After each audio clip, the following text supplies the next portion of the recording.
Dibantu Pak Sugeng, segera Mas Iwan dan Pak sopir mengganti ban yang besar itu. Sementara Dela melihat Mbah Wira berbicara dengannya. "Duh, Mbah kangen." Namun Bu Ida dan Pak Imron memegang lengan Dela seolah menolak untuk mendekatinya. "Ini Mbah, Del." "Delia, namamu yang kasih aku, Nak." "Itu Mbah, Pak." "Bu." Dela mau mendekat. "Jangan," kata Pak Imron tegas. "Jahat sekali kalian sama ibumu yang melahirkan kamu. Jahat," ucap Mbah Wira dengan suara bergetar. Dela mulai menangis, memohon diizinkan mendekat, sampai ada seorang santri mendekatinya. "Pendusta, kamu pendusta." Saat itulah Dela sadar. Sosok di depannya menyeringai. Bus kembali melaju dan benar saja. Di kiri jalan hampir sepanjang 12 km, itu adalah jurang. Pak sopir tidak berhenti beristighfar, seolah kejadian malam ini merupakan pengalaman yang membuatnya tidak percaya. Sementara Mbah Wira kembali tertawa, membuat suasana kian mencekam. Selepas jalan jurang, rupanya mereka masih harus masuk lagi ke jalanan yang di samping kiri dan kanannya hutan. Sampai akhirnya Mas Iwan menyuruh berhenti di sebuah jalanan yang dibabat. Bus pun berhenti. Mas Iwan dan Pak Sugeng mengangkat Mbah Wira, menuntunnya untuk ikut. Bus tidak bisa masuk, tapi pesantrennya sudah dekat dari sini. Tinggal masuk ke jalan itu, kata Mas Iwan.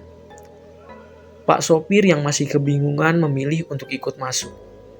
Ia masih terbayang bagaimana ia melihat dedemit yang selama ini dia lewati. Wajah Mbah Wira mulai berubah. Awalnya di mana ia terlihat pongah, sombong, kini meraung meminta dilepaskan dan mengancam akan mencelakai Mbah Wira semakin jauh bila ia tetap dipaksa ikut.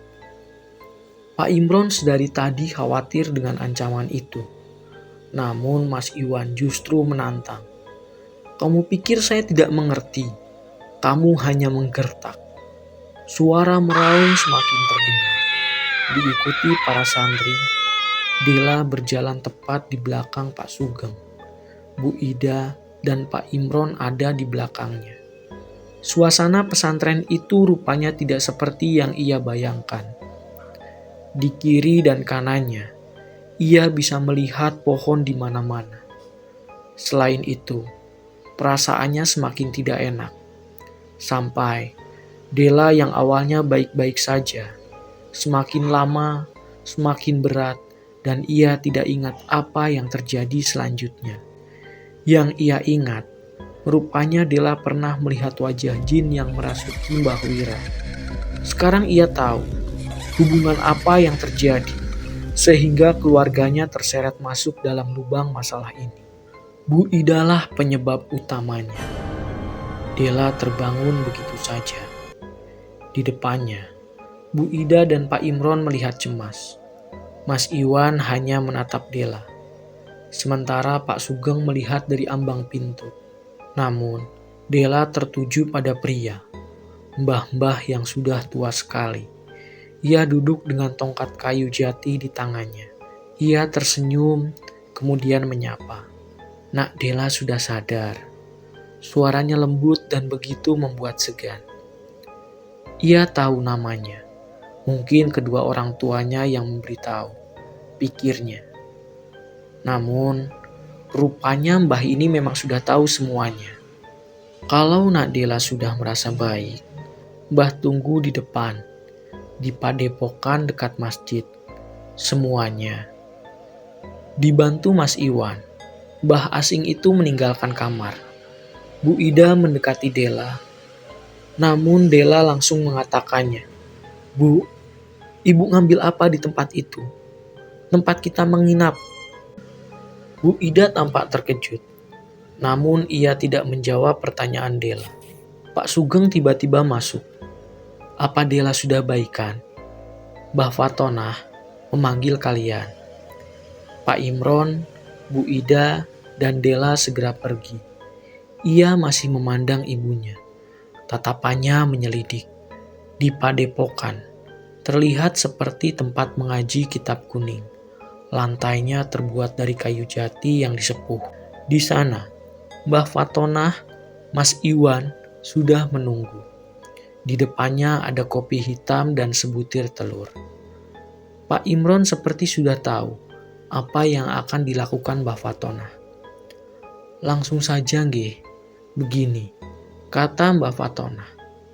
Saya harus ngasih tahu dulu, bila Mbah Wira, mbah kalian saat ini, disembunyikan di tempat yang sangat jauh.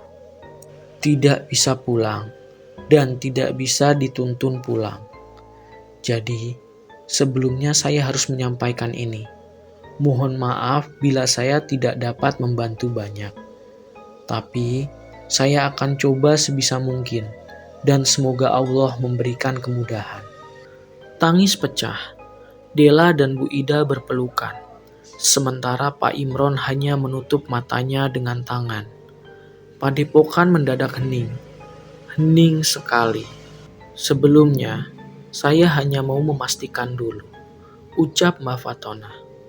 Menatap Pak Imron, Bu Ida, dan Dela bergantian. Sebelum kejadian ini menimpa kalian, adakah di antara kalian yang bermimpi bertemu dengan wanita yang cantik? Dela langsung mengatakan, "Nggih mbah, itu saya." Nak Dela tahu siapa wanita ini. Dela menggelengkan kepala. Nak Dela, coba mendekat. Ketika Dela mendekat, Mbah Tonah membaca ayat serta memijat tengkuk Dela. Dan betapa terkejutnya. Mendadak perutnya mual. Dan Dela memuntahkan sesuatu. Astagfirullah, ucap semua orang yang melihat di lantai. Ada seperti ikan lele, namun bukan lele. Besarnya seukuran ibu jari, dan panjangnya sepanjang telapak tangan. Kenapa itu mbah? Ucap Mas Iwan yang sama kagetnya. Sudah kuduga. Sebenarnya yang diincar sejak awal itu Dela. Kemudian Mbah Tonah menatap Bu Ida. Bu Ida, bisa cerita, apa yang diambil dari sebuah kamar di penginapan tempat kalian menginap? Mungkin Bu Ida bisa mulai bercerita. Bu Ida menatap Mbah Tonah, ragu, namun kemudian beliau mengatakan, sebuah kalung, Mbah. Kalungnya milik ibu. Bukan, Mbah. Bu Ida terdiam lama. Saya mengambil di salah satu kamar. Dan entah kenapa saya ingin membawanya pulang. Mbah Tonah lalu beralih ke Pak Imron dan Dela. Beliau mengatakan, sudah, jangan ada yang marah. Sudah terjadi. Tidak ada yang bisa mengulangi waktu. Yang sekarang saya ingin tahu, di mana kalung itu? Itu masalahnya, Mbah, kata Bu Ida. Saya menaruh kalung itu di dalam tas. Tapi sesampainya di rumah, kalung itu hilang. Sampai sekarang, saya tidak tahu ada di mana. Pak Tonah mengangguk. Tidak perlu dicari. Karena kalung itu sudah dibuang oleh Mbah Wira. Begini, Mbah Tonah menjelaskan. Sebelum saya mulai, saya jelaskan dulu titik permasalahannya. Kenapa bisa menjadi seperti ini? Kalung itu sudah berpindah-pindah tangan dari satu keluarga ke keluarga lain. Tujuannya cuma satu, membawa bala bencana bagi mereka yang menyimpannya. Mbah Wira tahu akan hal itu, karena entah kalian sadar atau tidak, Mbah Wira bukan sembarang orang. Beliau adalah Getih Anget, yang menjadi tiang kembar, dan yang jadi masalahnya adalah jin rip yang memasukinya. Kebetulan adalah jodohnya. Itu yang membuat semua ini terasa sulit. Mbah Wira bisa saja menolak ini, bisa melawan jin itu, karena Getih Anget tidak dapat dengan mudah dirasuki.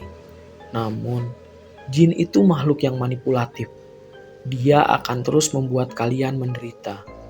Dia akan membawa kesengsaraan. Bagaimana itu bisa terjadi? Karena panjenengan, Bu. sudah membawa benda yang seharusnya tidak boleh Anda bawa, benda yang bukan milik Anda. Sekalipun itu adalah batu permata, dilarang bagi seorang muslim untuk mengambilnya. Karena tidak ada yang tahu selain Allah yang Maha Tahu.